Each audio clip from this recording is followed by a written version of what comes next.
Wang Lin va Liu Meining o'g'li. Barchaga assalomu alaykum qadrdon muxlis. Yana sizlar bilan Donghua tahlil kanali va Uz Extreme. Barchani kirib kelayotgan Ramazon hayiti bilan qutlab qolamiz va bugungi videorolikni boshlaymiz. Moviy osmon xuddi ipakdek tovlanib turardi. Bir necha oppoq bulutlar esa moviy ipakning go'zalligini yanada oshiruvchi javohirga o'xshardi. Chiulin tog'i ertagida kichik bir daryo oqib turardi.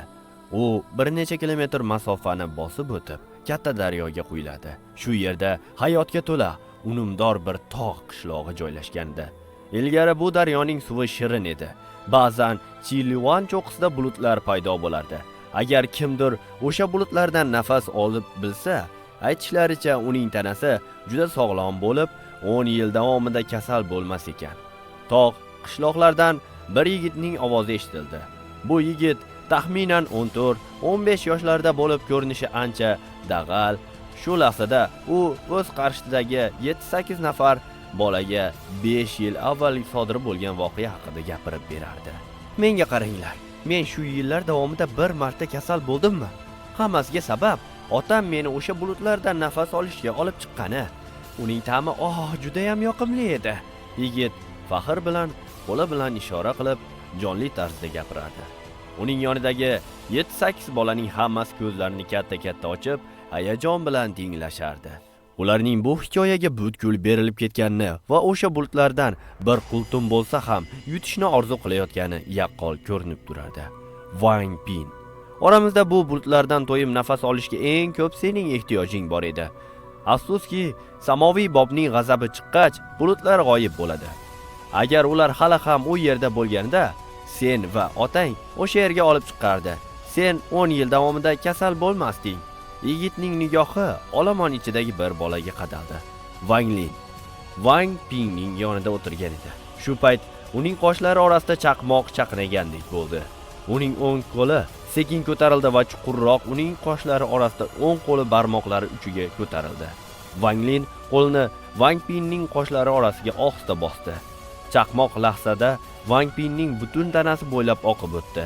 Bolaning tanasida qora gaz chiqib, terisida to'plana boshladi.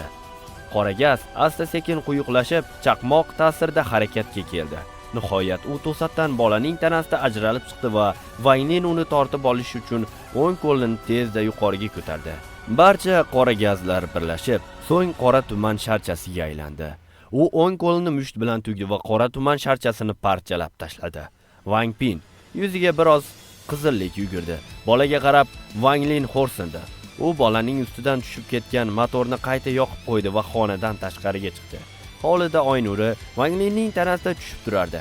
Bu oy nuri ostida uning qiyofasi biroz yolg'izlik baxsh etardi. Wang Lin o'z-o'ziga pichirladi. 5 yil. 5 yil oldin Wang Lin Ranyun sayyorasiga qaytib, Fallen Moon botayotgan oy qishlog'iga joylashgan.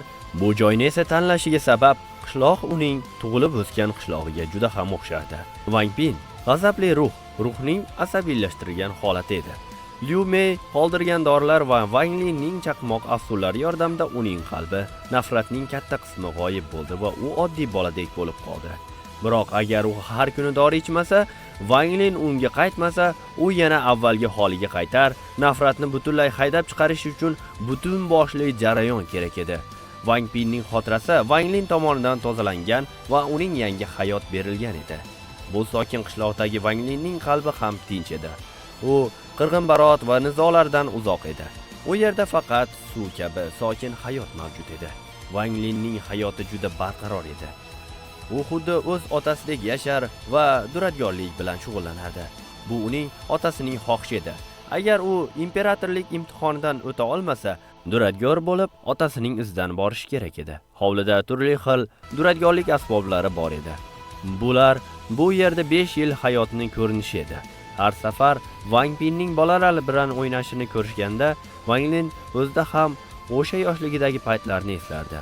U ham shunday qilardi va ovqat mahali bo'lmaguncha uyga qaytmasdi. Agar shu yergacha yetib kelgan bo'lsangiz, Play Market va App Store'dagi Banana TV ilovasi orqali sifatli dublyajda va original formatda Rengadi o'lmas animesini tomosha qilishingiz mumkin. Kelgusi videoroliklarda ko'rishguncha xayr salomat bo'ling. Sizlar bilan Donghua tahlil kanali va men Extreme. Aytgancha Extreme kanaliga obuna bo'lib, like bosish esdan chiqmasin. Donghua tahlil kanali kelgusi videoroliklarda ko'rishguncha